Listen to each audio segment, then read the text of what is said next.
We like to say that Higher Ground is a building block for our participants, really bridging the gap between disability and belonging and giving them the independence and empowerment needed to lead more positive, fulfilling lives using therapeutic recreation as that baseline.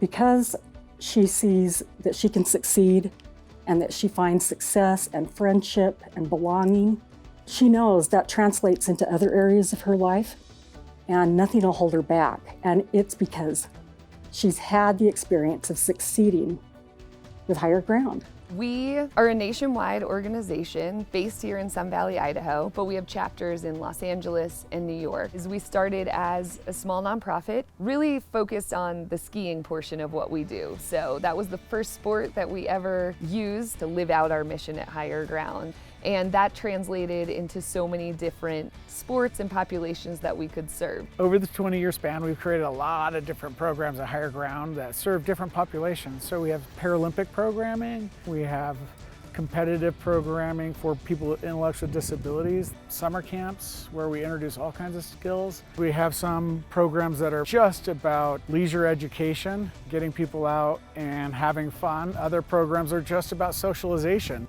Being at Higher Ground has definitely helped me be a lot more social and just a lot easier to make a conversation with somebody.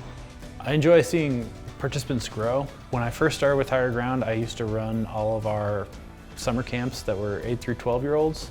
And so some of those kids now are 14 to 18 to 20 years old, and they're just so much different than the day I met them. And I think Higher Ground has played a part in that, with just creating better social scenarios for them to grow and learn and do fun things and not feel excluded from being a kid. I've seen in my son Tyler that he has developed a confidence that he never had before. He is socially coming out of his shell and starting to be his own personality, which is something that even though he had a big personality, he wasn't always comfortable. 25 years ago, people got hurt doing something like mountaineering. And they're like, oh, I can't go do that now that I'm rehabilitated. No, you can do that. It's just going to be a different way. The trails are great. You know, we've worked with some of the builders to show the width of our bike, and they're able to get in there with their trail equipment and make the trails wide enough so we all can enjoy them. Our goal is, with what your functional ability is, how can we make you as independent as possible to increase your quality of life?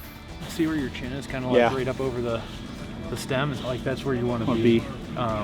So let me see if I can move that forward, or we can move this up. Some really cool trails back in here. We were able to use those core principles at Higher Ground of therapeutic recreation and adaptive sports and transition that to working with veterans with disabilities, post-traumatic stress disorder, military sexual trauma, traumatic brain injury, so that now we're serving all of the different populations at Higher Ground effectively and efficiently as we can across the country. I can't do the things I used to no more.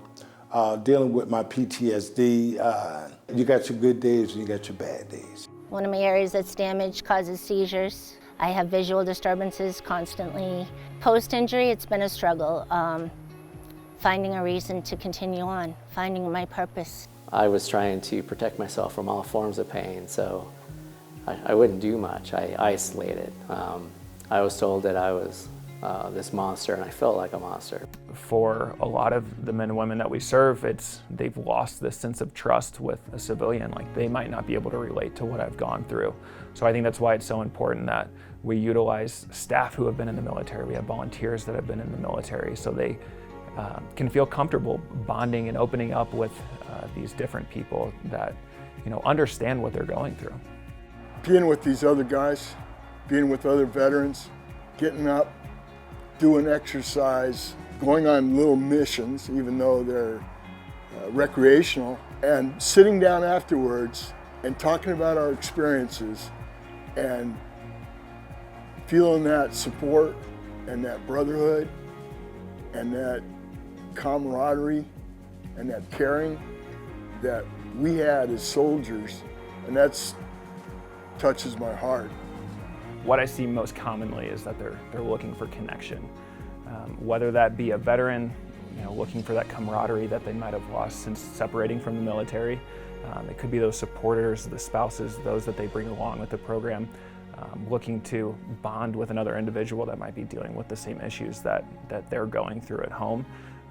And then for our couples, looking to rekindle and kind of reignite their connection and their relationship. It's been 13 years since Jeff's IED explosion, and this is the first week that I have heard him express feeling joy and feeling optimistic for the first time about our future.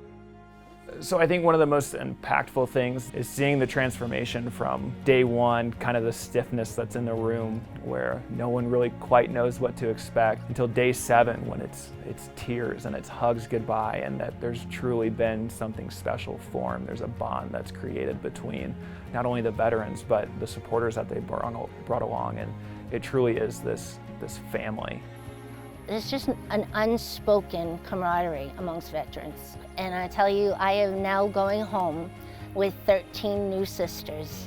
There isn't any one of these people on the river this week that I don't trust my life with. And for me to tell you that says something big, because my circle of trust is very small. This is a place of building bonds, building relationships. I didn't know that I had it in me to go higher and higher every time. It was a joy inside, man, that you can't describe, man. It's a healing process. It's a real healing process.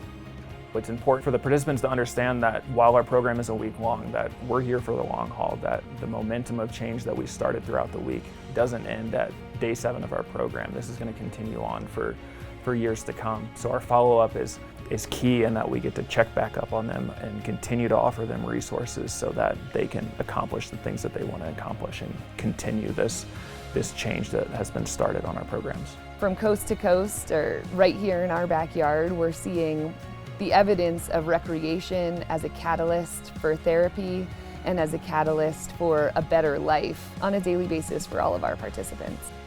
They're so willing to put out their hand and say, I've got you, I've got your back. I can't take away all the pain, I can't take away the disability, but you know what? I can make things possible. I can be a support.